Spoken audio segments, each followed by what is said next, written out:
Presenting the classics of Sam P. Chaladurai. Sam P. Chaladurai அவர்களின் போதனை களஞ்சியத்திலிருந்து.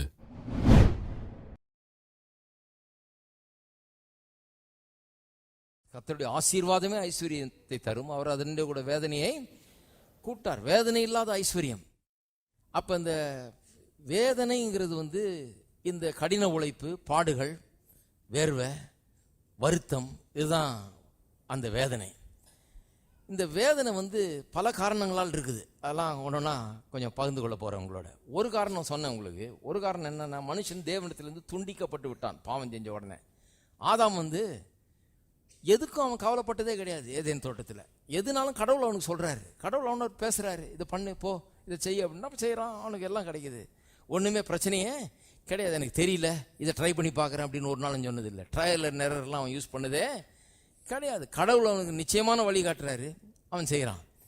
கடவுளோட உறவு துண்டிக்கப்பட்ட உடனே, பாவம் வந்த உடனே அவன் கடவுளோட சம்பாஷிக்க முடியவில்லை, உறவு இல்லை, கடவுள் அவனோட பேசுறதில்லை. இப்போ இவனே தீர்மானிக்கணும், இவனே யோசிக்கணும், இவனே தன்னுடைய சொந்த புத்தி சுய புத்தியில் வாழணும், இவனே யோசிச்சு, இவனே சிந்திச்சு, இவன் பிழைப்புக்கான வழியை பார்க்கணும்னு ஆயிடுச்சு. என்ன பெரிய வருத்தமான ஒரு காரியம் பாருங்க.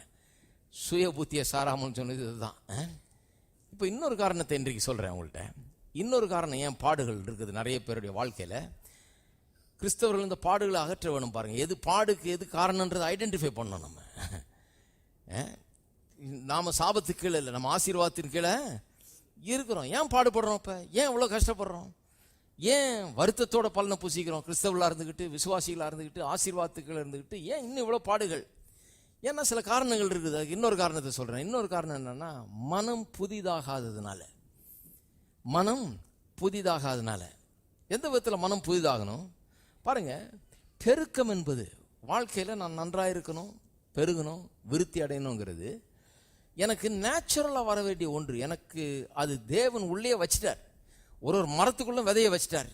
ஏன்னா அந்த மரம் 1000 மரமா மாற முடியும். அந்த மரத்தில் இருக்கிற கனி, ஒரு பழத்துக்குள்ள எத்தனையோ பழங்கள் இருக்கிறது. எத்தனை ஆப்பிள்னு எண்ணக்கூடாது, ஒரு சீடுக்குள்ள எத்தனை ஆப்பிள் இருக்குன்னு எண்ணணும். ஒரு விதைக்குள்ள எத்தனை ஆப்பிள் இருக்குன்னு அப்படிதான் கர்த்தர் பார்க்கிறாரு. பெருக்கத்தை, அபரீதமான பெருக்கத்தை கடவுள் என்ன பண்ணிட்டார்? உள்ளே வச்சிட்டார், நமக்குள்ளேயே வச்சிட்டார். நான் பெருக முடியும். ஆவி, ஆத்மா, சரீரத்தில் எல்லா விதத்திலையும் நான் பெருக முடியும். பொருளாதாரத்தில் எல்லா விதத்திலையும் பெருக முடியும். ஒரு மரத்தையே பெருகும்படியாக வச்சிருக்கிறாரு, செடி கொடியெல்லாம் பெருகும்படியாக வச்சிருக்காரு. மீன்கள்லாம் திரளாய் பெருகு கடவுதுன்னாரு, கடலில் வச்சுட்டு திரளாய் பெருகு கடவுதுனாரு. ஏன்னா அதுக்குள்ளே பில்டின் இருக்குது, பெருகும். அது மிருகங்கள்லாம் திரளாய் பெருகு கடவுதுனாரு. ஏன்னா அதுக்குள்ளே பில்டினாக வச்சுட்டார் பெருகிறதுக்கு. நாம பெருகிறதுக்கும் அதுக்குரிய தன்மை, ஆற்றலை நமக்குள்ள வைத்து விட்டார். அப்போ நான் சொல்றேன், மனுஷனுக்கு பெருகுகிறது, விருத்தி அடைகிறது என்பது இயற்கையாக சுலபமாக வர வேண்டிய ஒன்று. ரொம்ப ஈஸியாக வரணும், அது நேச்சுரலாக வரணும். வர வர அவன் பெட்டர் ஆகிட்டே போகணும். அப்படிதான் கடவுள் உண்டாக்கி இருக்கிறார் பாருங்க. இப்போ எல்லாம் முடிக்கிறாங்க. ஏன்னா மனம் புதிதாகலை. ஜனங்க என்ன நினச்சிட்டு இருக்கிறாங்க? நம்ம படாத பாடு கஷ்டப்பட்டு நம்ம எப்படியோ மோட்சம் போய் சேர்ந்தா தங்க வீதியில் நடப்போம். இதுதான் கிறிஸ்தவருடையது. ஆனால் கர்த்தர் பெருகும்படியாக நம்மளை வச்சிருக்கிறார். மனுஷனை உண்டாக்கும் போது சொன்னார், நமது சாயலின்படி நமது ரூபத்தின்படி உண்டாக்கும். அப்புறம் சொன்னார், பலுகி பெருகி பூமியை நிரப்பி எல்லாத்தையும் கீழ்ப்படுத்தி ஆண்டு கொள்ளுங்கள். ஒரு அபிஷேகம், ஒரு ஆசீர்வாதத்தை கொடுக்குறார் மனுஷனுக்கு. பலுகி பெருகிறதுக்கு வேண்டிய ஆசீர்வாதத்தை கொடுக்குறார். சாபம் அதை கொஞ்சம் கெடுத்து போட்டுச்சு. இப்போ ஆசீர்வாதம் திருப்பி அதை ரெஸ்டோர் பண்ணியிருக்குது. நாம் பலுக முடியும், பெருக முடியும், விருத்தி அடைய முடியும். பலுகி பெருகுவதுங்கிறது நமக்கு நேச்சுரலாக வர வேண்டிய ஒன்று. அதில் எந்த கஷ்டமும் இருக்கவே கூடாது. போய் ஒன்று செஞ்சால் அது வாய்க்கணும், அதில் பெருகணும், அதில் நல்லா இருக்கணும், அதில் விருத்தி அடைய வேண்டும். அப்படி தான் மனுஷனை உண்டாக்கி இருக்கிறார். அதை முதல்ல நம்ப ஆரம்பிங்க. இதை நம்பாதனால தான் இன்றைக்கு பிரச்சனையாக இருக்குது. ஆபிரகாம் கர்த்தர் பாருங்க தெரிந்து கொள்கிறாரு பாருங்க. இப்போ மனுஷன் ஆதாமுக்கு அப்புறம் சாபம் வந்த பிறகு எல்லாரும் அந்த சாபத்துக்குள்ள வாழ்ந்துட்டு இருக்கிறாங்க. ஆபிரகாம்ங்கிற மனுஷனை தெரிந்து கொள்றாரு. அவன்கிட்ட ஆசீர்வாதத்தை தான் முதல்ல பேசுறாரு. அவர்கிட்ட பேசுகிற முதல் வார்த்தையில், ரெக்கார்ட் பண்ணியிருக்கிற முதல் வார்த்தைகளே கவனிங்க. நான் உன்னை ஆசீர்வதிக்கவே ஆசீர்வதிப்பேன், பெரிய ஜாதியா பேரை பெருமைப்படுத்துவேன், உன்னை சபிக்கிறவர்கள நான் சபிப்பேன், உன்னை ஆசீர்வதிக்கிறவர்கள. ஆதியாகமம் 12:1-3 வரை. உன் மூலமாக பூமியின் வம்சங்கள் அனைத்தும் ஆசீர்வதிக்கப்பட்டிருக்கும். அந்த வம்சத்தில் ஒரு ஆள் தான் நான், நீங்க. ஆபிரகாமின் நிமித்தமாக நாம் ஆசீர்வதிக்கப்பட்டோம். இயேசு கிறிஸ்துவின் மூலமாக அந்த ஆசீர்வாதம் நமக்கெல்லாம் வந்து கிடைத்திருக்கிறது. அப்ப ஆபிரகாமின் ஆசீர்வாதங்கள் நம்மளுக்கு சொந்தமானவைகளாக இருக்கிறது. இதெல்லாம் கொஞ்சம் யோசித்து பார்க்கணும்.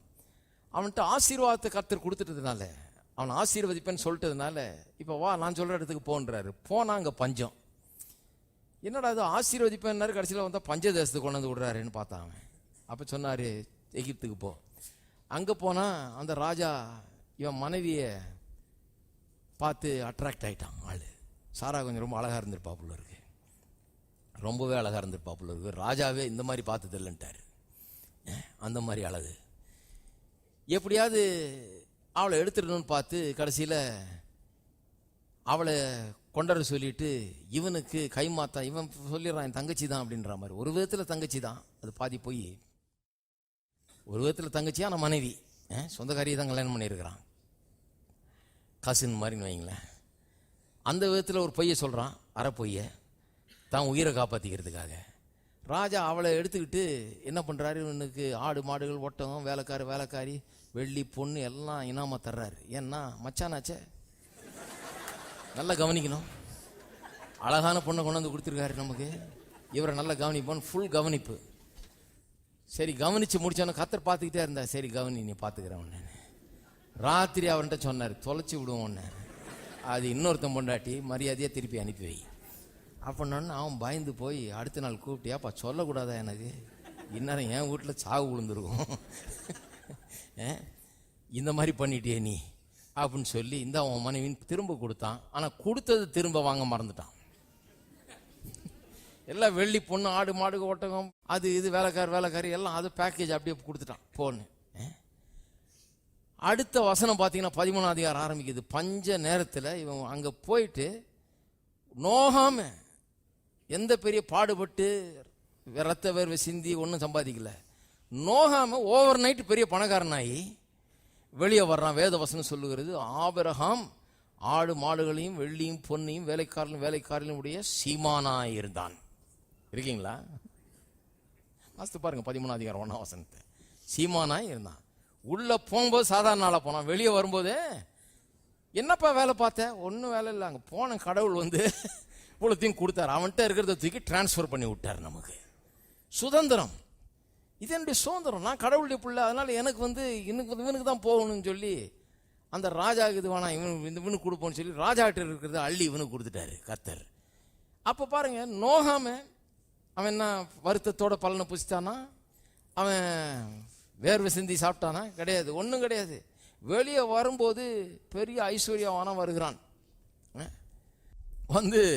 அவனோட வாழ்க்கையை துவங்குறான். அவனுக்கு ஒரே ஒரு குறை, பிள்ளை இல்லை அவனுக்கு. அவன் முறையிடுறான் கர்த்தர்கிட்ட, எல்லாம் கொடுத்துட்டு பிள்ளை தான் இல்லை, என் வீட்டு வேலைக்காரன் தான் கடைசியில் எல்லாத்தையும் அழுட்டு போகிறான் அப்படின்னு சொல்லி ஒரே குறை போட்டுக்கிறான் பாருங்க. கர்த்தர் சொல்கிறார் அவன்கிட்ட, வானத்து நட்சத்திரங்களை பார், அதை எண்ண முடியுமான்றாரு. முடியாதுன்றான். இப்போ கர்த்தர் சொல்கிறாரு, உன்னுடைய சந்ததியை அதை போல ஆக்குவேன் நான். ஒரு பிள்ளையை தர்றேன்னு சொல்லியிருந்தாலே அவன் 1000 கும்பிடு போட்டிருப்பான். ஆனால் இவர் கர்த்தர் அவர் எல்ஷதாய், அவர் நிரம்பி வழிகிற மாதிரி தர்ற தேவன். சங்கீதம் 23 சொல்லுகிறது, என் பாத்திரம் நிரம்பி வழியுது. நான் கேட்டிருக்கேன் பல முறை, என் மண்டையை உடச்சிக்கிட்டு, நிரம்பி வழியுது நிறுத்தக்கூடாதா கர்த்தர் அப்படின்னு பல முறை கேட்டதுக்கு பதிலை கண்டுபிடிச்சேன். இல்லை, அவர் நிரம்பி வழிய ஆசீர்வதிக்கிறவர். ஏன்னா அவர் அப்படிப்பட்ட தேவன். அவர் அபண்டன்ட் லைஃபை கொடுக்குறவர், பரிபூர்ண ஜீவனை கொடுக்குறவர். நிரம்பி வழியை தான் செய்வார். ஏன் நிரம்பி வழியை செய்கிறாரு? உங்கள் பாத்திரம் மட்டும் நிரம்பிச்சுன்னா தூக்கி பத்திரமா உள்ளே வச்சுக்குவீங்க நீங்கள். நிரம்பி வழிஞ்சதுன்னா பாருங்க, ஆபிரகாம் கூடயே லோத்து ஓட்டிக்கிட்டு இருந்தான், அவன் பெரிய ஆள் ஆகிட்டான். அந்த நிரம்பி வழிஞ்சதை பிடிச்சே கூடயே ஓட்டிக்கிட்டு அந்த நிரம்பி வழியறதை பிடிச்சிட்டு போய் அவன் பெரிய ஆள் ஆகிட்டான். நீங்கள் ஆசீர்வதிக்கப்படணும், நீங்கள் ஆசீர்வாதமாக இருக்க வேணும்னு கர்த்தர் விரும்புகிறார். நிரம்பி வழியில் ஊத்துறாரு, நிரம்பி வழியிட்டோம், அது யாருக்காவது போட்டோம் அப்படின்னு ஊத்துறாரு. அதான் நிரம்பி வழிய வைக்கிறார் கர்த்தர். இப்படிப்பட்ட ஒரு கர்த்தர் அவர். அப்புறம் பாருங்க, திருப்புங்க ஆதியாகமம் 24ஆம் அதிகாரத்துக்கு திருப்புங்க. அவன் தன்னுடைய மகனுக்கு பெண்ணு பார்க்க அனுப்புகிறான். அப்போ அந்த வேலைக்காரன் தன்னுடைய எஜமான பற்றி இப்படி சொல்லுகிறான். ஈசாக்குக்கு பொண்ணு பார்க்க, பிள்ளைலாம் பிறந்துருச்சு. இப்போ ஈசாக்குக்கு பொண்ணு பார்க்க அனுப்புகிறான். வேலைக்காரன் எஜமான பற்றி சொல்கிற வார்த்தைகளை கவனிங்க. 24ஆம் அதிகாரம் 1ஆம் வசனம். ஆபிரகாம் வயது சென்று முதிர்ந்தவனானான், கர்த்தர் ஆபிரகாமை சகல காரியங்களிலும் ஆசீர்வத்தை எல்லாம் சொல்லுங்க பாப்போம். கர்த்தர் ஆபிரகாமை சகல காரியங்களிலும் ஆசீர்வதித்தார். அப்படின்னா எல்லாத்தையும் ஆசீர்வாதம் அவனுக்கு. எந்த தொட்டாலும், என்ன ஆவி ஆத்மா சரீரம் குடும்பம் பொருளாதாரம் எதை எடுத்தாலும் சகல காரியங்களிலும் கர்த்தர் அவனை ஆசீர்வதிச்சார். ஆசீர்வதிச்சு அவனை ஆசீர்வாதத்தினால் நிரம்பி இப்போ வயசானவன் ஆயிட்டான். இப்போ ஏன் இதெல்லாம் வாசிக்கிறேன்னா, இதே தேவன் தான் நம்முடைய தேவன். இதே ஆபிரகாமின் ஆசீர்வாதம் தான் நம்முடைய ஆசீர்வாதம். அதனாலதான் ஏதோ அவனை ஆசீர்வதிச்சார் நம்ம வாயை பொழுது அவனை பார்த்துட்டு இருக்கக்கூடாது.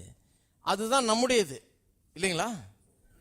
நிறைய இப்போ கிறிஸ்தவங்களுடைய பிரச்சனை என்னன்னா, நம்முடையதுன்னு நம்புறதுக்கு அவங்களுக்கு வழி இல்லை. அதுதான். அதனாலதான் இன்னைக்கு பாருங்க பாடு, நம்புறதுக்கு ஆள் இல்லை. நிறைய கிறிஸ்தவங்க ஜெபம் பண்றாங்க, கவனிச்சிருக்கீங்களா? ஆபிரகாமின் தேவனே, ஈசாக்கின் தேவனே, யாக்கோப். ஒரு நயா பைசா இருக்காது கையில. எதையும் விசுவாசிக்கிறதும் கிடையாது. தரித்திரத்தை தான் நம்புறது, அதை கட்டி அணைச்சிக்கிறது. ஆனா ஜெபம் மட்டும் ஆபிரகாமின் தேவனே, ஈசாக்கின் தேவனே, யாக்கோபின் தேவனன்றது. என்ன ஆபிரகாமின் தேவன்? என்ன கொஞ்சம் யோசித்து பாரு, வாசித்து பாரு. அதுல ஏதாவது ஒன்றை இருக்கா அப்படின்னா ஒன்றும் கிடையாது. அதை பிரசங்கம் பண்ணாலும் அதை எதிர்த்து பேசுறது, அதை நம்புறது கிடையாது. ஆனால் ஆபிரகாமின் தேவனே, ஈசாக்கு. என்னத்தை ஆபிரகாமின் தேவனே, ஈசாக்கு தேவனே? ஆபிரகாம் கேட்டாருன்னா போயிட்டு வந்துருவாரு. இதெல்லாம் பேசாதேன்றாரு. உன் தேவன் வேற, என் தேவன் வேற, போ அப்படின்றவாரு. ஆபிரகாமின் தேவன் இப்படிப்பட்ட தேவன்.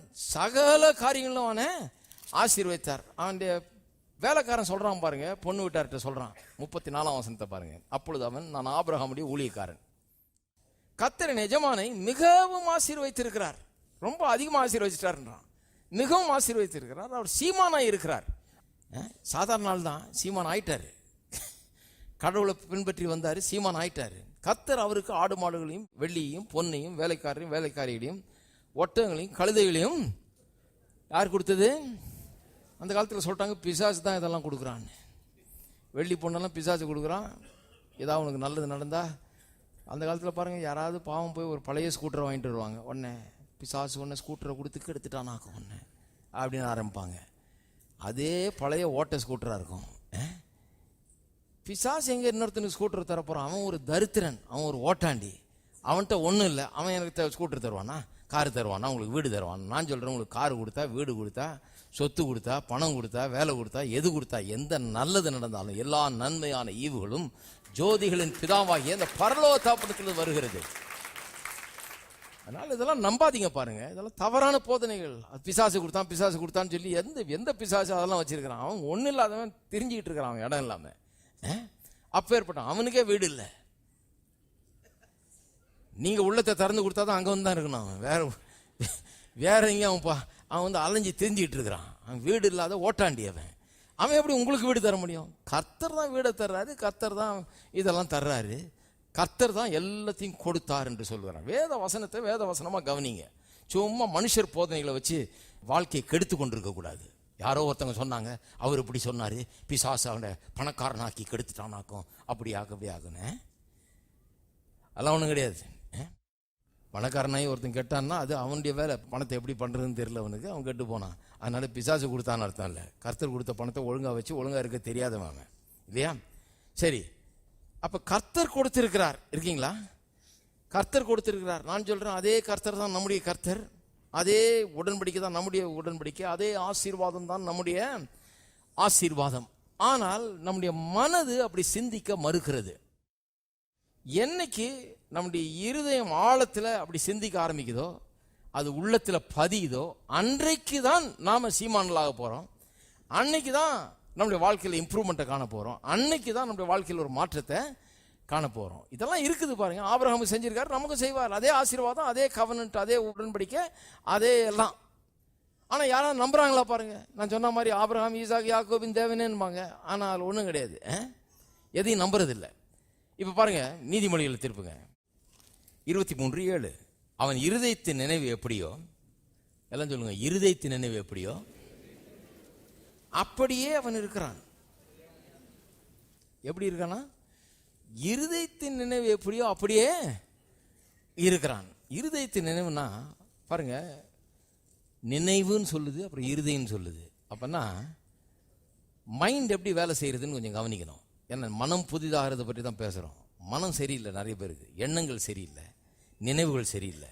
நினைவுகள் எப்படியோ அப்படிதான் நீங்கள் இருக்க போறீங்க. நினைவுகள்னா வெறும் இங்கே நினைவுகள் இல்லை, இருதயத்தில் நினைவு, அதாவது ஆழமான இடத்துல நினைவுகள். அதாவது மைண்ட் வந்து ரெண்டு விதமா இருக்குது. ஒன்று வந்து த கான்ஷியஸ் மைண்ட் என்று சொல்லுகிறோம். கான்ஷியஸ் மைண்ட்னு சொன்னா, நான் ஒன்று செய்யணும்னு நினைக்கிறேன், இங்கேருந்து போய் அந்த டவல் எடுத்துகிட்டு வரணும்னு நினச்சேன்னா நான் போய் அதை எடுத்துகிட்டு வரேன்.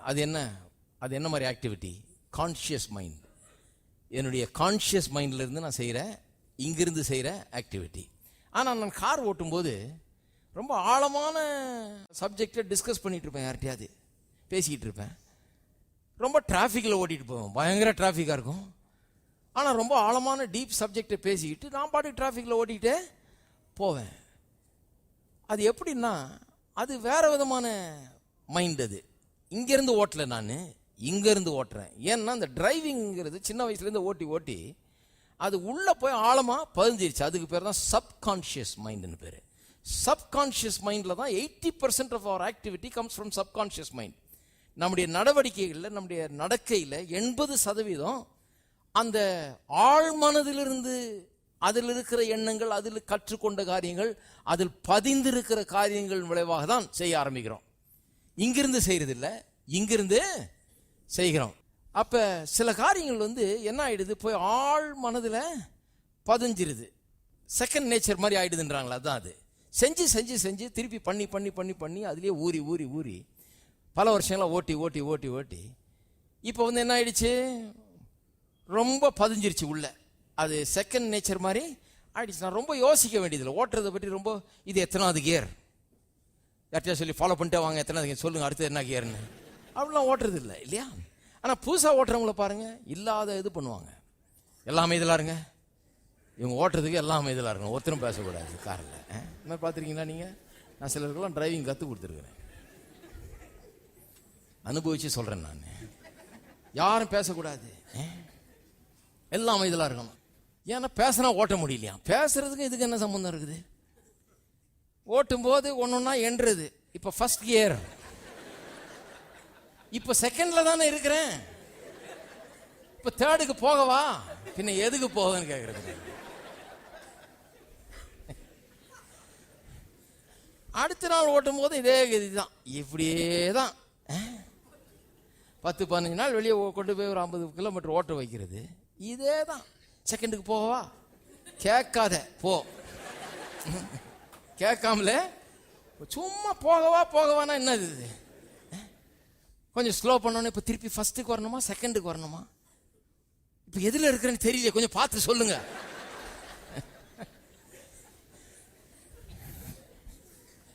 இதுதான் புதுசாக ஓட்டுறவங்க. அவங்க எப்படி ஓட்டுறாங்க, இங்கேருந்து ஓட்டுறாங்க. எங்கேருந்து ஓட்டுறாங்க, அது இன்னும் உள்ள பதியில. எங்கே இருக்குது அது, இங்கே இருக்குது. இப்போ நல்லா விளங்கிடுச்சு இல்லையா? சில காரியங்கள் உள்ளே போயிடுச்சு, உள்ளே பதிஞ்சிருச்சு. அப்போ உள்ளேருந்து அதை செய்கிறோம். அப்போ ரொம்ப யோசிக்க வேண்டியது அதில் பற்றி. அது ஆட்டோமேட்டிக் ரிஃப்ளெக்ஸ் மாதிரி வந்துடுது. ஆட்டோமேட்டிக்காக நம்ம அதை செய்கிறோம். சில காரியங்கள் உள்ள பதியில இப்படி மேலோட்டமாக இருக்குது, அதனால ரொம்ப யோசித்து தான் செய்யணும், ரொம்ப கவனமாக இருக்கணும், பார்த்து இழுத்து போடணும். இதுக்கு பார்த்துக்கணும் வேற, இங்கே பார்க்கும்போது அங்கே டொங்கு நீடிக்கும் போய் இதெல்லாம் வேற இருக்குது.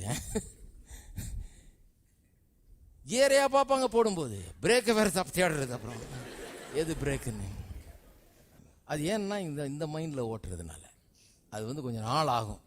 ஓட்டி ஓட்டி ஓட்டி பல நாட்களாக ஓட்டி, பல மாதங்களாக ஓட்டி, பல வருஷங்களாக ஓட்டின பிறகு ஆட்டோமேட்டிக்காக அது ரொம்ப நேச்சுரலாக வர ஆரம்பிச்சிடும். தானாக நம்ம பாட்டுக்கு ஓட்ட ஆரம்பிக்கிறோம் இல்லையா? அதான் சப்கான்ஷியஸ். அப்போ எதை சொல்ல வர்றேன்னா, எந்த ஒரு காரியமும் மனதை நம்ம புதுப்பிக்கணும்னா அது வந்து வெறும் இந்த மனதில் இருந்தால் போதாது. இங்கே வர்றீங்க, செழிப்பை பற்றி கேட்குறீங்க, இதை பற்றி கேட்குறீங்க, பெருக்கத்தை பற்றி கேட்குறீங்க, இதெல்லாம் கேட்குறீங்க. ரொம்ப நல்லா இருந்தது, நீங்கள் ரொம்ப நல்லா சொன்னார், ரொம்ப கரெக்ட் அப்படின்ட்டு போவீங்க. ஆனால் ஒன்றும் நடக்காது. ஹலோ, ஆனால் ஒன்றும் நடக்காது. ஏன்னா ஒரு தடவை கேட்டீங்க, அவ்வளோதான். கேட்டு ரொம்ப கரெக்டு, ரொம்ப அது நான் ஒத்துக்கிறேன், இது கரெக்டு அப்படின்ட்டு போகிறீங்க, ஒன்றும் நடக்காது. ஏன்னா இது இங்கே தான் இருக்குது, இங்கே இன்னும் போல. இங்கே எப்படி போகும்? திரும்ப திரும்ப திரும்ப திரும்ப அதை கேட்டு கேட்டு கேட்டு கேட்டு கேட்டு உள்ள இறக்கணும். அதை ஆணி அடிக்கிற மாதிரி உள்ள இறக்கணும். பசு மரத்தில் ஆணி அடிக்கிற மாதிரி உள்ள இறக்கணும். திரும்ப திரும்ப திரும்ப கேட்க கேட்க கேட்க கேட்க உள்ள போக ஆரம்பிக்கிறது. இருக்கீங்களா?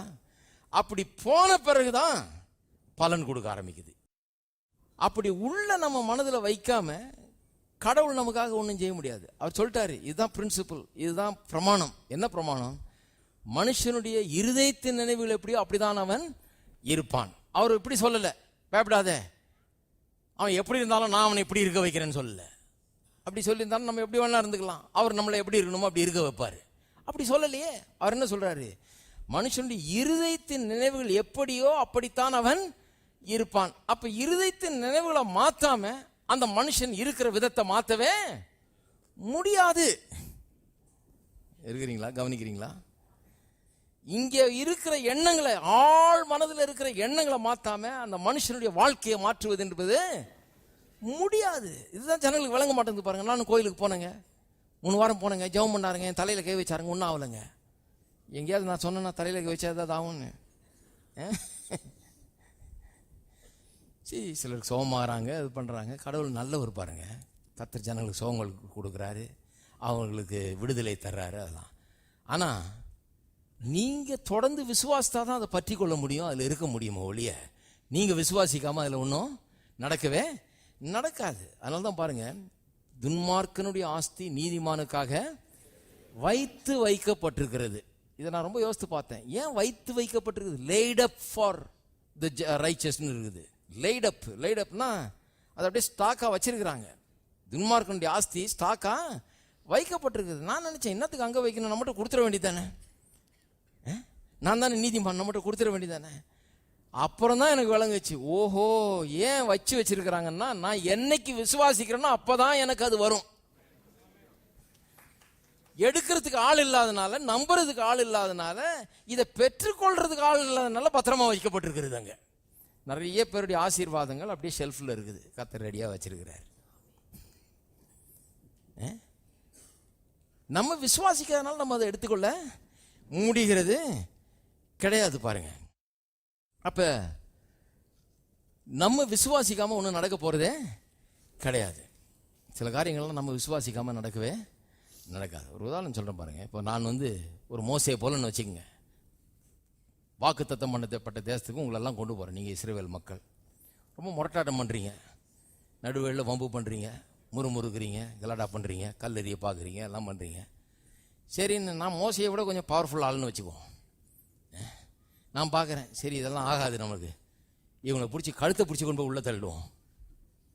ப்ராமிஸ் லேண்டுக்குள்ள, அதாவது வாக்கு தத்தம் பண்ணப்பட்ட பாலும் தேனும் ஓடுற தேசத்துக்குள்ள இவங்களை கழுத்தை பிடிச்சோ கையை பிடிச்சோ கொண்டு போய் வலுக்கட்டாயமாக கொண்டு போய் உள்ளே சேர்த்துருவோன்னு சொல்லி, நான் எனக்கு கடவுள் கொடுத்துருக்கிற வல்லமையினால் உங்களை பிடிச்சி கழுத்தை பிடிச்சி கொண்டு போய் உள்ளே விட்டேன்னு வைங்க. விட்டு கையை எடுத்த உடனே பட்டுன்னு அங்கே இருப்பீங்க. நீங்கள் திருப்பி எங்கேருந்து வந்தீங்களோ அங்கே இருப்பீங்க. ரப்பர் பேண்டை விட்டு அப்படி இருக்கும், படார்னு திருப்பி வரும் பாருங்க. அது மாதிரி ரிட்டர்ன் ஆயிடுவீங்க. ஹலோ, இருக்கிறீங்களா? கொண்டு போய் பாலும் தேனும் ஓடுற தேசத்துல விட்டு அங்க குடிச்சிட்டு இருப்பீங்க, டபார்னு அங்க இருப்பீங்க. ஏன்னா நீங்க உள்ளத்துல விசுவாசிக்கல. நான் உங்களை வலுக்கட்டாயமா கழுத்தை பிடிச்சி எடுத்துட்டு போய் விட்டேன். நீங்க விசுவாசிக்காததுனால அதை நீங்கள் நிரந்தரமாய் அனுபவிப்பது கிடையாது. இருக்கீங்களா? அதனாலதான் கர்த்தர் என்ன சொல்றாரு, என்னால கழுத்தை பிடிச்ச உன்னை உள்ள தள்ள முடியும், என்ன ஆசீர்வாதத்தை கழுத்தை பிடிச்ச உனக்கு ஆசீர்வாதத்துக்குள்ள உன்னை கொண்டு போய் நடத்த முடியும். ஆனா நான் அப்படி நடத்துறது கிடையாது. ஆசீர்வாதத்தை வச்சிருக்கிறேன், நீ மனதை மாத்திட்டு வா, உன்னுடைய ஆழ் மனதில் இந்த காரியங்களை வை, இதை விசுவாசி, இதை பசுமரத்தில் ஆணி அடிக்கிற மாதிரி அடிச்சு அடிச்சு அடிச்சு இறக்கு உள்ள, இந்த வசனங்கள் உள்ளத்தில் இறக்கு, இந்த நம்பிக்கையை உள்ளத்தில் இறக்கு. இறக்குறீன்னா படிப்படியாய் முன்னேறி சென்று இதை எடுக்கும் போது என்னைக்குமே விட மாட்டேன். ஏன்னா நீ விசுவாசித்து எடுத்துக்கொண்டிருக்கிற. நல்லா வழங்குதுங்களா? சிலர் சொல்றாங்க, கர்த்தர் ஒருத்தரமா சொல்றாங்க பாருங்க, ஆசீர்வாதம் ஆசீர்வாதம்ன்றீங்க, கர்த்தர் கொடுத்துடக்கூடாதா? என்னதான் பண்றது நான்? அதாவது கர்த்தர் அவங்க வீட்டில் கொண்டு வந்து கொடுத்துடணுமா? இவங்களே கொண்டு போய் ஆசீர்வாதத்துக்கிட்ட விட்டாலே இவங்க திருப்பி வந்துடுவாங்க. ஏன்னா அவங்க எண்ணங்கள் அந்த மாதிரி. அப்ப நாம விசுவாசிக்காம நாம இவைகளை உள்ளத்தின் ஆழத்தில் கொண்டு போய் வைக்காம ஒன்றும் நடக்க போறது கிடையாது. நம்ம ரட்சிக்கப்படலாம், சபைக்கு வரலாம், நல்லவர்களாக இருக்கலாம், பரிசுத்த வாழ்க்கை வாழலாம், எல்லாம் பண்ணலாம். கடவுள் வைத்திருக்கிற ஆசீர்வாதங்களை பெறுறதுன்னு வரும்போது நாம விசுவாசிக்க வேண்டும், நாம உறுதியாக அதில் நிற்க வேண்டும், அதை உள்ளத்தின் ஆழத்தில் வைக்க வேண்டும். ஏன்னா நான் எப்படி இருக்க போறேன்? கடவுள் என்ன எப்படி வைக்கிறாரோ அப்படி இருந்துக்கிறேன். இல்லை இல்லை, பாருங்க, கடவுள் நம்மளை எப்படி வைக்கிறாரோ அப்படி நம்ம இருக்கிறோம்னா இன்னைக்கு எல்லாம் நல்லா இருப்போம். கொஞ்சம் யோசித்து பாருங்க. கடவுள் அவரவரை எப்படி வச்சிருக்காரோ அப்படிதான் பிரதர் இருப்போம். அப்படி நல்லா இருப்போமே எல்லாம். கடவுள் என்ன பண்றாரு? ஒருத்தனை பிச்சைக்காரனா ஒருத்தனை பணக்காரனா வைக்கிறாரா? ஹலோ, எல்லாம் அமைதியில் இருக்கிறீங்க. எல்லாரையும் கடவுள் எப்படி வச்சிருக்காரோ அப்படிதான் இருக்கிறாங்க. அப்படின்னா இன்னைக்கு எல்லாருமே அற்புதமான விதத்தில் நல்லா இருப்பாங்க. ஏன்னா கடவுள் எல்லாரையும் நல்ல விதத்தில் வச்சிருப்பாரு. கடவுள் வைக்கிற விதத்தில் நாம் இருப்போம் வேதம் சொல்லல. நம்முடைய இருதயத்தின் நினைவுகள் எப்படியோ அப்படித்தான் நாம் இருப்போம். ஹலோ, அப்ப பாருங்க, ரப்பரை விட்டா மாதிரி படார்னு வந்துடுவாங்க. ஏன்னா இவங்க விசுவாசத்து போலங்க யாரை கொண்டு போயாங்க விட்டுருக்காங்க. அதனால தான் கடவுள் நமக்கு அதெல்லாம் செய்கிறது கிடையாது. அப்படின்னு சொல்லி நீ விசுவாசத்து நீ பெற்றுக்கொள். இருக்கீங்களா? அப்போ நமக்கு ஒரு பெருக்கத்தின் உடன்படிக்கை இருக்குது. நாம் பெருகுவோம் என்கிறது, விருத்தி அடைவோம் என்கிறது கர்த்தருடைய வாக்குத்தத்தம். அதை உள்ளே வச்சுட்டாரு, விருத்தியை உள்ள வச்சுட்டாரு. நாம ஒன்றும் செய்யலைன்னா அங்கே ஒன்றும் நடக்க போகிறது, அந்த விருத்தியில் ஒன்றும் நடக்க போகிறதே கிடையாது. விருத்தி உண்டாக போகிறதே கிடையாது. உள்ளத்தில் இதெல்லாம் இறக்கலைன்னா நம்முடைய உழைப்பில் வேதனை ரொம்ப கூடிடுது, கடின உழைப்பாயிடுது, பிழைப்பு ரொம்ப கஷ்டமாயிடுது. ஏன்னா மனம் சரியான எண்ணங்களை உடையதா இல்லை. இந்த டாயில், இந்த வேதனையை கூட்டாருன்றது பாருங்க. இந்த வேதனை ஏன் இருக்குது நிறைய ஜனங்களுக்குன்னா மனதை சரியா அவங்க மாற்றலை. அதனால தான் அது இருக்குது.